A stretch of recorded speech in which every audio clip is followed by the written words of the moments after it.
Hello, সুপ্রিয় শিক্ষার্থীরা, কেমন আছো সবাই? আশা করি সবাই ভালো আছো। পদার্থবিজ্ঞানের আজকের অনলাইন ক্লাসে তোমাদেরকে স্বাগত জানাচ্ছি। প্রথম পত্রের গতিবিদ্যার সার্কুলার মোশন নিয়ে আমরা আলোচনা করব, বৃত্তাকার গতি আলোচনা করব। যখন বস্তু কণা বৃত্তাকার পথে গতিশীল থাকে তখন তার গতিকে আমরা বলি বৃত্তাকার গতি। রৈখিক বেগের মতো কৌণিক বেগ বা বৃত্তাকার গতির ক্ষেত্রে আমরা কৌণিক ত্বরণ এগুলো আমরা পেয়ে থাকি রৈখিক বেগের মতো। পরিমাপ একটু ভিন্ন, সেই জন্য সেটি আলোচনা করতে হবে।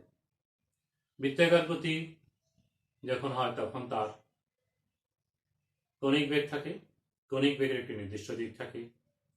কৌণিক বেগ পরিমাপ করব কিভাবে, রৈখিক বেগের সাথে তার সম্পর্ক কি, সেটি আমরা আজকে আলোচনা করতে যাচ্ছি। রৈখিক গতির ক্ষেত্রে যখন আমরা রৈখিক বেগ বের করি, আমরা ব্যবকলন সংজ্ঞাটি ব্যবহার করে থাকি প্রকৃত রৈখিক বেগের জন্য। ক্ষুদ্রাতিক্ষুদ্র সময় ব্যবধানে সরণের হারকেই আমরা বলে থাকি রৈখিক। বস্তু যখন কোনো একটা পথে গতিশীল থাকলো, মনে করলাম এরকম একটি পথে গতিশীল, এই পথে যখন গতিশীল হচ্ছে কোনো একটা মুহূর্তে এখানে আসলো, তাহলে এখানে আসলো কত সময়? টি সময়। তারপরে খুব ক্ষুদ্রাতিক্ষুদ্র সময় টি প্লাস ডিটি সময়ে এখান থেকে এখানে আসলো। তাহলে ক্ষুদ্রাতিক্ষুদ্র সময় হওয়ার কারণে পথটা যেহেতু বক্রপথ কিন্তু এটি সরল পথ হয়, সেক্ষেত্রে এই সরণটাকে আমরা ডিএস বলে থাকি এবং তাকে আমরা প্রকৃত বেগের পরিমাপ করার জন্য ব্যবহার করে থাকি। প্রকৃত বেগ v হচ্ছে limit del t tends to 0 del s by del t। এই del s হচ্ছে যে কোনো সময় ব্যবধানে, ধরো মনে করলাম এখান থেকে এখানে আসলো, তাহলে t প্লাস del t সময়, তাহলে তার সরণ হচ্ছে এটি হচ্ছে del s, এটি হচ্ছে কি del s। তখন এই del s এবং del t ভাগ করলে আমরা পেয়ে থাকি সেটি হচ্ছে গড় বেগ। প্রকৃত বেগ হচ্ছে del s by del t, limit দিব তখন অর্থাৎ আমরা বলি ক্ষুদ্রাতিক্ষুদ্র সময় ব্যবধানে সরণের হারকেই বেগ বলে থাকি প্রকৃত বেগ। ক্যালকুলাসের ভাষায় এটাকে আমরা লিখতে পারি ds by dt। এই হচ্ছে আমাদের রৈখিক বেগের ব্যবকরণের সংজ্ঞা। বস্তু যখন বৃত্তাকার পথে গতিশীল থাকবে তখন একটা বিন্দুকে কেন্দ্র করে সর্বদা একটি নির্দিষ্ট দূরত্ব বজায় রেখে গতিশীল থাকবে। ওই দূরত্বটাই হচ্ছে বৃত্তাকার পথের ব্যাসার্ধ। তার রৈখিক বেগ থাকবে, তার কৌণিক বেগ থাকবে। যেমন ধরো বস্তুটা একটা সময় এখানেই ছিল, তারপর পরবর্তী সময় এখানে আসলো, তাহলে কেন্দ্রে যে কোণ উৎপন্ন করলো সেটি হচ্ছে থিটা। উৎপন্ন কোণ দ্বারাই অবস্থানটা প্রকাশ করতে পারি। উৎপন্ন কোণকে আমরা ডিগ্রিতে প্রকাশ করি, রেডিয়ানে প্রকাশ করতে পারি। এখানে যে দূরত্বটা অতিক্রম করলো এ থেকে বি, এই পথটা হচ্ছে রৈখিক পথ, এটা আমরা মিটারে কিংবা সেন্টিমিটারে প্রকাশ করতে পারি। সাধারণত আমরা মিটারে প্রকাশ করতে পারি। কোণ যদি বলি এখানে কতটুকু কোণ উৎপন্ন হলো, সে তার সাহায্যে যদি আমরা দেখাতে চাই কোণের পরিমাপ বৃত্তচাপ বাই ব্যাসার্ধ অর্থাৎ এবি ডিভাইডেড বাই আর লিখতে পারি আমরা। এবি ডিভাইডেড বাই আর, এটি হচ্ছে কোণের পরিমাপের সাহায্যে আমরা বৃত্তাকার গতির এক অবস্থান থেকে আরেক অবস্থানে গেল সেটি পরিমাপ করার জন্য এবি ডিভাইডেড বাই ওএ। আর এবিটাই হচ্ছে এস দূরত্ব আর ওটা হচ্ছে ব্যাসার্ধ। Theta is equal to S divided by R তথা এস ইজ ইকুয়াল টু আমরা আর থিটা লিখতে পারি। এখন এই থিটাটা হচ্ছে কোণের পরিমাপ। থিটাটা যদি রেডিয়ানে প্রকাশ করি আমরা 1 রেডিয়ান বলি, আমরা ডিগ্রিতেও প্রকাশ করে থাকি, রেডিয়ানে বলি থাকি। রেডিয়ানের সংক্ষেপে RAD রেড প্রকাশ করে থাকি, লিখে থাকি। তাহলে এক রেডিয়ানের সংখ্যাটা এখান থেকে পেতে পারি আমরা। অর্থাৎ এক রেডিয়ান হচ্ছে সেই পরিমাণ কোণ যখন বস্তু কণা যে দূরত্ব অতিক্রম করবে সে অতিক্রান্ত দূরত্ব এবং ব্যাসার্ধ সমান হবে। অর্থাৎ বৃত্তচাপ যখন ব্যাসার্ধের সমান হয় তখন S is equal to R হবে। এটা কখন হবে? S is equal to যদি থিটা is equal to 1 হয়, S is equal to R হবে। অর্থাৎ এস হচ্ছে এই বৃত্তচাপটা, আর হচ্ছে ব্যাসার্ধ। বৃত্তচাপ অর্থাৎ সরণটা বা রৈখিক সরণটা যদি ব্যাসার্ধের সমান হয় তখন কেন্দ্রে যে কোণ উৎপন্ন হবে সেটি হচ্ছে 1 রেডিয়ান। এভাবে আমরা কোণের পরিমাপ করতে পারি। আর পুরো যদি ঘুরে আসে, একদম পুরো পথ যদি ঘুরে আসে, তাহলে কৌণিক সরণ হবে টোয়াইস পাই। তাহলে আমরা বলতে পারি একটা ঘূর্ণন বা 1 রেভলিউশন সমান হচ্ছে 2 পাই রেডিয়ান। এর একক লিখে যায়। তাহলে সেখান থেকে আমরা লিখতে পারি এটা হচ্ছে 360 ডিগ্রি। এখান থেকে তুমি লিখতে পারো 1 রেডিয়ান সমান হচ্ছে 360 ডিভাইডেড বাই টোয়াইস পাই সমান 57.3 ডিগ্রি। এই হচ্ছে রেডিয়ান এবং ডিগ্রির সম্পর্ক, যেটি তুমি রেডিয়ান দিয়ে প্রকাশ করতে পারো। কত কোণ উৎপন্ন হলো সেই কোণের পরিমাপটা রেডিয়ান ডিগ্রি দিয়েও প্রকাশ করতে পারো। তাদের সম্পর্কটা এখানে দেখানো হলো। আচ্ছা, যখন বৃত্তাকার পথে ঘুরবে, এ থেকে বিতে গেল, তার একটি রৈখিক সরণ হলো এবং একটি কৌণিক পথ অতিক্রম করলো, কৌণিক সরণ হলো। তাহলে তার কৌণিক বেগ হবে ক্ষুদ্রাতি ক্ষুদ্র সময় ব্যবধানে। ক্ষুদ্রাতি ক্ষুদ্র সময় ব্যবধানে কৌণিক বেগের মান limit del t tends to 0 del theta by del t. আমরা মনে করলাম এখানে এই কৌণিক সরণটা হলো কত, ডেল থিটা, এবং এ থেকে বিতে দিতে সময় লাগলো ডেল টি। তাহলে ক্ষুদ্রাতি ক্ষুদ্র সময় ব্যবধানে যদি হয়, টাইমটা হবে ডেল টি টেন্ডস টু 0। ক্ষুদ্রাতি ক্ষুদ্র সময় ব্যবধান কেন বলছি বারবার? কারণ প্রকৃত বেগ বের করতে হলে সময় ব্যবধানটা অল্প হতে হবে, নাহলে প্রকৃত বেগটা বের করা যাবে না। তাহলে আমরা লিখলাম del theta by del t, কারণ কৌণিক সরণ হচ্ছে ডেল থিটা আর সময়টা হচ্ছে ডেল টি, কৌণিক সরণের হার। এটাই হচ্ছে আমার ক্যালকুলেটর ভাষায় লিখতে পারি ডি থিটা বাই ডিটি। এই ডি থিটা বাই ডিটির সাহায্যে আমরা কৌণিক সরণ ডিভাইড বাই সময় থেকে কৌণিক বেগ পরিমাপ করতে পারি। আর কৌণিক বেগের দিক কত হবে, কোন দিকে হবে? কৌণিক বেগের একটা দিক আছে, রৈখিক বেগের একটা দিক আছে। যেমন আমরা মনে করলাম এইখানে এই মুহূর্তে বেগ কত হবে, তাহলে এখানে রৈখিক বেগের দিকটা কোন দিকে হবে? ক্ষুদ্রাতি ক্ষুদ্র সময় ব্যবধান নিচ্ছি আমরা, টাইমটাকে ডেল টি না নিয়ে টাইমটা নিচ্ছি ক্ষুদ্র সময়। তাহলে তখন সেক্ষেত্রে পথটা স্পষ্ট হচ্ছে, এটি হচ্ছে পথের দিক, সরণের দিক।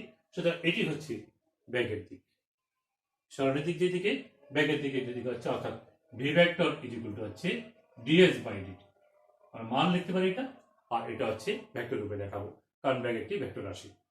ক্ষুদ্র ক্ষুদ্র সময় যদি না নাও, তাহলে তুমি ব্যাগের দিকটা স্পষ্ট করতে পারবে না, কারণ এখান থেকে এখানে যখন হচ্ছে তখন সরণ হচ্ছে এদিকে, তাহলে তখন তোমার ডিএস এর দিক হচ্ছে দিক। কিন্তু এখান থেকে এখানে যখন আসছিল তখন এক একটা মুহূর্তে এক এক দিকে ছিল, এখানে ছিল এদিকে, এখানে ছিল এদিকে, এখানে ছিল এদিকে, এখানে ছিল এদিকে। তাহলে প্রকৃত বিষয়টা উল্লেখ করতে হলে আমাদের সময়টা অল্প নিতে হবে। সেই জন্য আমরা বারবারই সংজ্ঞায়িত করতেছি। এই বিষয়গুলো কিন্তু আমরা আগে ওদের একটু শুরুতে আলোচনা করছিলাম, তারপরে তোমরা মনে করার জন্য, তোমাদের রিকভার তোমরা রিকালেক্ট করার জন্য মেমোরি থেকে আমি একটু আলোচনা করে দিচ্ছি যে ক্ষুদ্র ক্ষুদ্র সময় না হলে প্রকৃত মানটা পাওয়া যায় না। ঠিক তেমনি আমরা এখানে ডেল টি বাই টিটি থিটা বাই টিটি করতে পারতাম, কিন্তু আমরা ডেল থিটা বাই ডেল টিটি করতে পারতাম, কিন্তু সেটা গড় কৌণিক বেগ পাওয়া যাবে। প্রকৃত কৌণিক বেগ পেতে হলে আমাদেরকে অবশ্যই কি করতে হবে? আমাদেরকে সময়টাকে বেঁধে দিতে হবে, সময়টার মানটা সীমাবদ্ধ করে দিতে হবে। কত? সময়ের মান শূন্যের কাছাকাছি হবে। শূন্যের কাছাকাছি হলে তখন সরণ খুব অল্প হবে, এবং সময়টা তখন অল্প হওয়ার কারণে সরণ অল্প হবে, তখন আমরা প্রকৃত কৌণিক বেগটা পেয়ে যাব। আচ্ছা, তাহলে আমরা এতক্ষণে জানলাম কি, যে কোন কৌণিক বেগের ক্ষেত্রে অবস্থান যখন হয়, এক অবস্থান থেকে আরেক অবস্থানে যায় সময় সাপেক্ষে, সেটি জানার জন্য আমরা কোণের সাহায্যে পরিমাপ করে থাকি। সেই কোণটা কিভাবে করব সেটি দেখালাম। তারপরে আমরা কৌণিকটাকে ডিগ্রিতে প্রকাশ করতে পারি, রেডিয়ানে প্রকাশ করতে পারি। যেহেতু ক্ষুদ্রাতি ক্ষুদ্র হবে তখন সেটি আমরা রেডিয়ানে প্রকাশ করি। সেই জন্য কৌণিক বেগের যদি একক বলি আমরা, যেটি আমরা এটি কৌণিক সরণ অর্থাৎ রেডিয়ান, সময় হচ্ছে সময়, রেডিয়ান পার সেকেন্ড হচ্ছে কৌণিক বেগের একক। এখন তার সাথে আমার রেডিয়ানের সাথে ডিগ্রি সম্পর্ক বের করলাম আমরা। আবার একবার যদি ঘুরে, তাহলে কৌণিক সরণ হচ্ছে টোয়াইস পাই রেডিয়ান। এই তথ্যটাও আমার জানা দরকার, মনে রাখা দরকার। আমরা পরিমাপ করব যখন, কৌণিক বেগের রাশিমালা যখন পরিমাপ করব, বিভিন্ন গাণিতিক সমস্যাগুলো করব, তখন এই ছোট ছোট বিষয়গুলো আমাদের প্রয়োজন হয়। আচ্ছা, এবার আসো কৌণিক বেগের পরিমাপটা যে আমরা করছি কৌণিক সরণ বের সময়, সেটাই কিন্তু আমরা আরো কয়েকভাবে দেখাতে পারি। যেমন কয়েকগুলো খুব প্রচলিত বা ব্যবহার করি, তো সেই জন্য সেগুলো আমরা আলোচনা করতে যাচ্ছি। যদি বস্তু পুরো একবার ঘুরে আসে তাহলে তার কৌণিক সরণ হবে টোয়াইস পাই। আর একবার যদি ঘূর্ণন সম্পন্ন করে যে সময়, তখন আমরা বলি পূর্ণ ঘূর্ণন সম্পন্ন হওয়া। একটা ঘূর্ণন সম্পন্ন হতে একবার এখান থেকে ঘুরে আবার এখানে আসলো, যে সময় লাগে সেটাকে আমরা বলি পর্যায়কাল। পর্যায়কালকে আমরা টি দ্বারা প্রকাশ করি। তাহলে কৌণিক সরণ বা এই সময় omega is equal two 2/t, এটিও তুমি লিখতে পারবা। আবার যদি একবার না টি সময় n বার ঘুরলো তাহলে তখন কৌণিক সরণ হবে টোয়াইস পাই n। একবার যদি ঘুরে তাহলে কৌণিক সরণ হচ্ছে টোয়াইস পাই, দুইবার ঘুরলে 2 ইন্টু টোয়াইস পাই, তিনবার যদি ঘুরে তাহলে 3 ইন্টু টোয়াইস পাই, n বার যদি ঘুরে তাহলে টোয়াইস পাই n। আর সময়টাকে তখন আমরা টি দ্বারা প্রকাশ করি। এটিও আমরা ব্যবহার করি, এটিও আমরা ব্যবহার করি। আবার এটাকে টোয়াইস পাই f দ্বারা লিখে থাকি, অর্থাৎ কম্পাঙ্ক দিয়েও প্রকাশ করে থাকি। f ইজ ইকুয়াল টু হচ্ছে n/t। ঠিক আছে, এই রাশিগুলো আমরা ব্যবহার করি, সেটি একটু জানলাম। তাহলে কৌণিক বেগ কাকে বলে সেটা যদি আমরা বলি, কি সংজ্ঞা দিব? ক্ষুদ্রাতিক্ষুদ্র সময় ব্যবধানে কৌণিক সরণের হারকেই কৌণিক বেগ বলে। অর্থাৎ বৃত্তাকার পথে গতিশীল বস্তু কণার ক্ষুদ্রাতিক্ষুদ্র সময় ব্যবধানে কৌণিক সরণের হারকেই কৌণিক বেগ বলে। কৌণিক বেগের পরিমাপ করার জন্য যে সমীকরণটি omega is equal two d/t। কৌণিক বেগের পরিমাপ করার জন্য টোয়াইস পাই বাই টি এটাও করতে পারি। কৌণিক বেগ পরিমাপ করার জন্য টোয়াইস পাই n/t এই সমীকরণটাও লিখতে পারি, টোয়াইস পাই f এটাও লিখতে পারি। ঠিক আছে, এখন আসো কৌণিক বেগের দিক কোন দিকে হবে। কৌণিক বেগ যখন আমরা কৌণিক গতি বা বৃত্তাকার গতি যখন আমরা বলি, তখন বস্তু কোনো একটি নির্দিষ্ট তলে গতিশীল থাকবে। সেটি অনুভূমিক তল হতে পারে, এরকম উলম্ব তল হতে পারে, এরকম উলম্ব তলে হতে পারে, এরকম ইনক্লাইন তল হতে পারে, এরকম এরকম এরকম কোনাকুনি একটি তলেও হতে পারে। যাই হোক না কেন সেটি একটি তলে থাকবে। এবং যে কোনো মধ্যে বস্তু কণার কৌণিক গতি বা বৃত্তাকার পথে গতিশীল বস্তু কণার অবস্থান বর্ণনা করতে হলে আমাকে বা তার অবস্থা বর্ণনা করতে হলে দুটো রাশি লাগে সবসময়। সেজন্য এই গতিটা হচ্ছে দ্বিমাত্রিক গতি। তাহলে তার মানে হচ্ছে কৌণিক গতিতে যখন বা বৃত্তাকার গতিতে বস্তু যখন গতিশীল থাকবে তখন সেটি কোনো না কোনো তলে গতিশীল থাকবে। কৌণিক বেগের দিক গণনা করার জন্য সেটি আমাদের একটু খেয়াল রাখতে হবে। কৌণিক বেগের দিক আমরা নির্ণয় করি কিভাবে? একটি ডান হাতি স্ক্রু ব্যবহার করি আমরা কৌণিক বেগের দিক জানার জন্য। একটি ডান হাতি স্ক্রু ব্যবহার করব। ডান হাতি স্ক্রু এবং বাঁ হাতি স্ক্রু দুই ধরনের স্ক্রু আমাদের জানা আছে। যে স্ক্রুকে ডান ক্রমে ঘুরানোর সামনের দিকে অগ্রসর হয় সেটি হচ্ছে ডান হাতি স্ক্রু, আর যে স্ক্রুকে বাঁ ক্রমে ঘুরানোর সামনের দিকে অগ্রসর হয় সেটি হচ্ছে বাঁ হাতি স্ক্রু। আমরা ভেক্টর গুণনের সময়ও দিক গণনা করার জন্য আমরা ডান হাতি স্ক্রু বিধি ব্যবহার করছিলাম। এখন আমরা কৌণিক বেগের দিক জানার জন্য ডান হাতি স্ক্রু বিধি ব্যবহার করব। মনে করলাম একটি বস্তু কণা এই পথে, এই বৃত্তাকার পথে এই দিকে গতিশীল, কোন দিকে?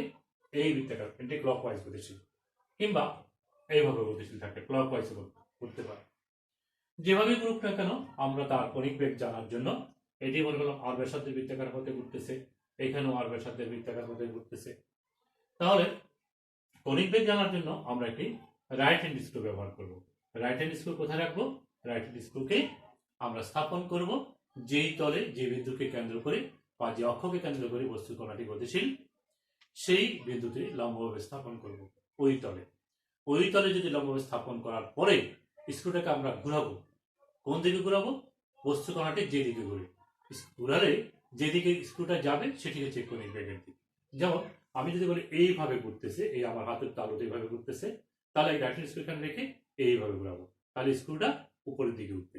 আর যদি বলি না এইভাবে ঘুরতেছে, ক্লকওয়াইজ ঘুরতেছে, তাহলে এখানে রেখে এইভাবে ঘুরাবো, তাহলে আমার এটা হাত তল বরাবর ভিতরের দিকে যাবে। কোথায় যাবে? ভিতরের দিকে যাবে। ঠিক এখানে দেখো, এখানে যদি আমরা এইভাবে ঘুরে তাহলে স্ক্রুটাকে আমি এই ক্রমে ঘুরাবো, যেহেতু এইভাবে ঘুরতেছে, এখানে রেখে ঘুরাবো, ঘুরালে এটা উপরের দিকে যাবে, সেই জন্য কৌণিক বেগের দিক হবে এইদিকে। আর এখানে যখন আমরা ঘুরাবো, কোন ক্রমে ঘুরাবো? এখানে ঘুরাবো আমরা এই ক্রমে ঘুরাবো, কারণ আমরা এটা ঘুরতেছে এইভাবে, তখন স্ক্রুটা ভিতরের দিকে যাবে। এবার কৌণিক বেগের দিক হবে এদিকে। এইভাবে আমরা কৌণিক বেগের দিক নির্ধারণ করতে পারি। রৈখিক বেগের দিক কিভাবে নির্ধারণ করি? একটু আগে বলছিলাম আমরা রৈখিক পথে যে কোনো বিন্দুতে বৃত্তাকার গতি হোক, পাকা পথ হোক আর রৈখিক পথ হোক, বস্তু যখন গতিশীল থাকবে রৈখিক বেগ নির্ণয় করার জন্য ওই বিন্দুতে, যে বিন্দুতে আমরা বেগ চাইতেছি, দেখাতে চাচ্ছি, সেই বিন্দুতে একটি স্পর্শক অঙ্কন করব। স্পর্শকটি যেদিকে যাবে সেটি হচ্ছে রৈখিক বেগের দিক। এখন কৌণিক বেগ এবং রৈখিক বেগের সম্পর্ক বের করবো। আমরা যে জানলাম রৈখিক বেগ তো আমরা আগে থেকেই জানি, কণিক বেগ কিভাবে পরিমাপ করতে হয় এবং কণিক বেগের দিক কিভাবে পরিমাপ করতে হয় সেটি আজকের ক্লাসে জানলাম। এখন আমরা জেনে নিব রৈখিক বেগ এবং কণিক বেগের সম্পর্কটা। প্রথমত আমরা রৈখিক দ্রুতি এবং কণিক দ্রুতির সম্পর্কটা বের করি, তারপরে আমরা ভেক্টর রূপ অর্থাৎ কণিক বেগ এবং রৈখিক বেগের সম্পর্কগুলো দেখাতে পারবো। দেখো, এই হচ্ছে একটি বৃত্তাকার পথ, যে পথে আর ব্যাসার্ধের বৃত্তাকার পথে একটি বস্তু কণা গতিশীল। মনে করলাম এ বিন্দু থেকে বি বিন্দুতে আসলো একটি বস্তু কণা, কতক্ষণ সময়? টি সময়, এবং কেন্দ্র কোণ উৎপন্ন করলো থিটা। তাহলে আমরা কণিক বল বলবো থিটা বাই টি। এটি হচ্ছে কণিক দ্রুতির মান, কণিক সরণ ডিভাইড বাই সময়, কণিক সরণ ডিভাইড বাই সময়। আর যাকে আমরা একটু আগে প্রকাশ করলাম টোয়াইস বাই টি দ্বারা প্রকাশ করতে পারি, যাকে আমরা twice by n by small T দ্বারা প্রকাশ করতে পারি। এই ব্যবহারগুলি তোমার মনে রাখতে হবে। আর ব্যবকলন নিরূপে যখন আমরা করি তখন আমরা করি ডি থিটা বাই ডিটি। মনে আছে এটা? আচ্ছা, দিকটা তো আলোচনা করলাম। আজকে ক্লাসের শুরুতে কিন্তু এগুলো আলোচনা করতেছিলাম আমরা, এখনো যাচ্ছি।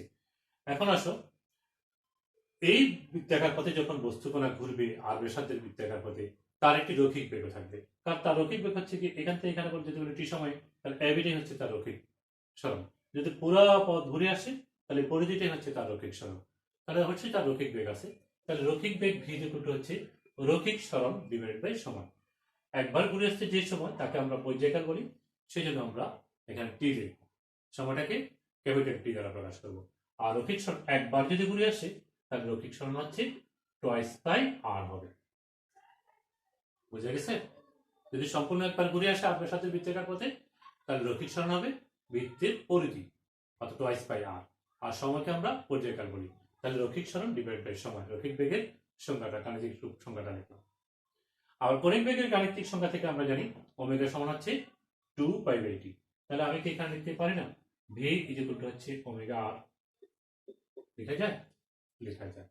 V is equal to omega R, এই সমীকরণটাকে আমি এরকম করে লিখলাম ওমেগা আর সাইন 90। লেখা যাবে? যাবে, যাবে না কেন? কারণ সাইন 90 সমান 1 লেখা যাচ্ছে।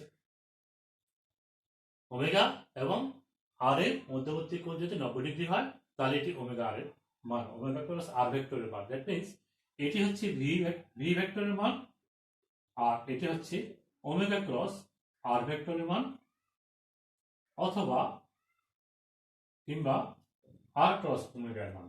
আমরা কোথেকে বলছি এটা? আমরা জানি A cross B is equal to হচ্ছে A cross B is equal to হচ্ছে A B sine theta.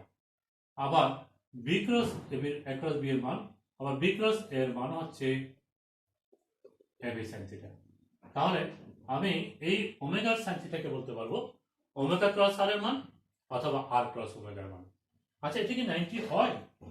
Omega এবং আর এর মধ্যবর্তী কোণ, যেমন বি এর মধ্যবর্তী কোণ থিটা, এখানে আমি 90 লিখলাম। হয় কেন? আর এর সাথে বৃত্তাকার পথে যখন ঘুরবে তখন তার কণিক বেগ কোন দিকে হবে? এই হচ্ছে কণিক বেগের দিক।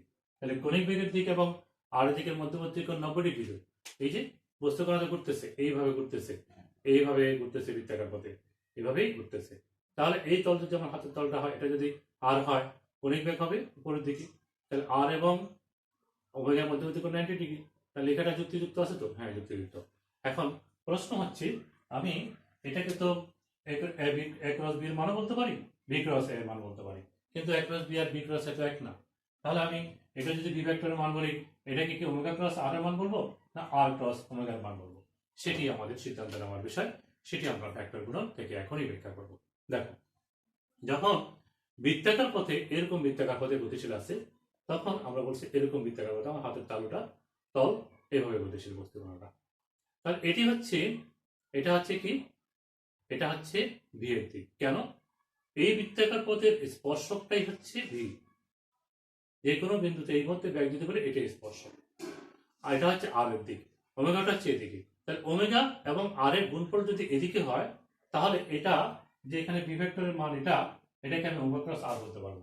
আর যদি আমি বলি যে না, আর এবং ওমেগার দিকটা এদিকে, তাহলে এটাকে আমি বলবো এটা হচ্ছে আর ক্রস ওমেগার মান।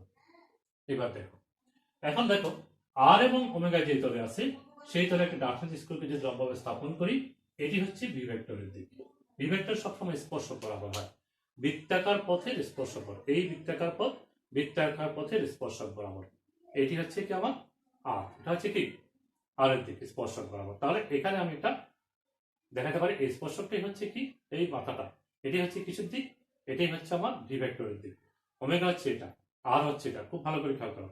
এভাবে এই তলে ঘুরতেছে, তাহলে এখানে বি হচ্ছে এইদিকে, বি হচ্ছে এই বিন্দুতে এইদিকে, আর হচ্ছে এইদিকে, ওমেগা হচ্ছে এইদিকে, আর হচ্ছে এদিকে, ওমেগা হচ্ছে এদিকে। খুব ভালো করে খেয়াল করো, ওমেগা হচ্ছে তলের উপরে, যেহেতু এন্টি ক্লকওয়াইজ ঘুরতেছে। তাহলে ওমেগা ক্রস আর যদি করো, একটা রাইট হ্যান্ড স্ক্রুকে এখানে এই তলে রাখবা, ওমেগা এদিকে আর এদিকে, তাহলে ওমেগা হচ্ছে প্রথম ভেক্টর, আর হচ্ছে দ্বিতীয় ভেক্টর। ওমেগা ক্রস আর করলে স্ক্রুটা সামনের দিকে যাবে, এই ক্রমে ঘোরাতে হবে, এই ক্রমে, তাহলে স্ক্রুটা সামনের দিকে যাবে। অর্থাৎ ভি যেদিকে সেদিকে যাচ্ছে, ভি কিন্তু এইদিকে, তাহলে ওমেগা ক্রস আর করলে এদিকে যাচ্ছে। আর আর ক্রস ওমেগা করলে আর হচ্ছে এটা, ওমেগা হচ্ছে এটা, আর ক্রস ওমেগা করলে আর হচ্ছে প্রথম, তখন তো এই দিকে ঘোরাতে হবে, এই দিকে ঘোরালে এদিকে আসবে, অর্থাৎ ভি যেদিকে তার বিপরীত দিকে আসবে। সুতরাং এটি যেহেতু ভি ভেক্টরের মান, সুতরাং এটি হবে ওমেগা ক্রস আর ভেক্টরের মান। কারণ ওমেগা আর সাইন, ওমেগা যেটা পাচ্ছি আমরা, ওমেগা ক্রস আর এর দিক পাচ্ছি ভি এর দিকে, আর ক্রস ওমেগা পাচ্ছি ভি এর বিপরীত দিকে। অতএব আমরা বলতে পারবো এখানে যে মানটা আমরা ওমেগা আর সাইন থিটা বললাম, যেটা এটাকে আমরা এখানে ওমেগা এবং আর এর মধ্যবর্তী কোণ থিটা, এটাকে আমরা ওমেগা আর সাইন থিটা বলতে পারি। আর আমাদের বর্ণনা অনুযায়ী থিটাটা হচ্ছে কত, 90 ডিগ্রি। থিটা কত হচ্ছে, 90 ডিগ্রি হচ্ছে। তাহলে আমি এখানে থিটা বলতে পারি এবং এটাকে বলতে পারি এটি হচ্ছে ওমেগা ক্রস আর ভেক্টরের মান, এটি হচ্ছে ভি ভেক্টরের মান। অতএব লেখা যাবে ভি ভেক্টর সমান হচ্ছে ওমেগা ক্রস আর। এই হচ্ছে রৈখিক বেগ এবং কৌণিক বেগের সম্পর্ক। আমরা কিন্তু শুরুতেই একটা রাশিমালা বের করছিলাম, সেটি হচ্ছে এটি, সেটি হচ্ছে রৈখিক দ্রুতি এবং কৌণিক দ্রুতির সম্পর্ক, আর এটা হচ্ছে রৈখিক বেগ এবং কৌণিক বেগের সম্পর্ক। এখানে শুধু মান আর এখানে দিকটা বিবেচনা যখন থাকবে তখন আমাকে এটাই ব্যবহার করতে হবে। তাহলে আজকে আলোচনা করলাম কি, আজকে আমরা আলোচনা করলাম বৃত্তাকার গতি কাকে বলি আমরা। বৃত্তাকার গতি যখন হয় তখন সেটি একটি তলে গতিশীল থাকে, সেটা একটা দ্বিমাত্রিক হয়, আর সেই ক্ষেত্রে তার রৈখিক বেগও থাকে, কৌণিক বেগও থাকে। তার অবস্থান যখন হয়, এক অবস্থান থেকে আরেক অবস্থানে যখন যায় তখন সে অবস্থানটা পরিমাপ করতে পারি আমরা কোণের সাপেক্ষে, কোণ দিয়ে পরিমাপ করতে পারি, কোণকে আমরা ডিগ্রি দিয়ে পরিমাপ করতে পারি, কোণকে আমরা রেডিয়ান দ্বারা প্রকাশ করতে পারি, রেডিয়ানের সাথে ডিগ্রির সম্পর্ক কি সেটা আমরা জানতে পারি। আবার যখন আমরা সরি কৌণিক বেগ কাকে বলে সেই সংখ্যা থেকে গাণিতিকভাবে আমরা দেখাতে পারি, কৌণিক সরণি বেগ ব্যয় সময়, সেখানে টোয়াইস পে বাই টি এটা লিখতে পারি, টোয়াইস পে এন বাই স্মল টি এটা লিখতে পারি। এগুলো প্রত্যেকটা বিষয় আমার প্রয়োজন হবে। তারপর আমরা লিখতে পারি আমাদের প্রকৃত কৌণিক বেগের সংজ্ঞা ডিটিটা বাই ডিটি এটা লিখতে পারি, প্রকৃত ব্যাগের সংজ্ঞা বের করতে পারি আমরা ডিএস বাই ডিটি দিয়ে করতে পারি, প্রকৃত ব্যাগের দিক কোন দিকে হবে, প্রকৃত কৌণিক বেগের দিক কিন্তু কোন দিকে হবে, কিভাবে সেগুলো নির্ণয় করব। রৈখিক বেগ এবং কৌণিক বেগের সম্পর্ক বের করার জন্য বৃত্তাকার গতি থেকে আমরা রৈখিক বেগের সংজ্ঞা থেকে রৈখিক দ্রুতি এবং কৌণিক দ্রুতির সম্পর্ক বের করলাম, সেটাকে আমরা বিশ্লেষণ করে আমরা কোথায় নিয়ে গেলাম, রৈখিক ভেক্টর, রৈখিক বেগ এবং কৌণিক বেগের ভেক্টর রূপের যে সম্পর্ক সেই সম্পর্কটি আমরা আলোচনা করলাম। এগুলো খুব গুরুত্বপূর্ণ ছোট ছোট বিষয়, কিন্তু ছোট ছোট বিষয়গুলো আমাদেরকে খুব ভালো করে রপ্ত করতে হবে। অনেকক্ষণ সঙ্গে ছিলাম, সকলে সুস্বাস্থ্য এবং শারীরিক সুস্থতা কামনা করে আজকে অনলাইন ক্লাস এখানে সমাপ্তি করছি। আল্লাহ হাফেজ, সবাই ভালো থেকো।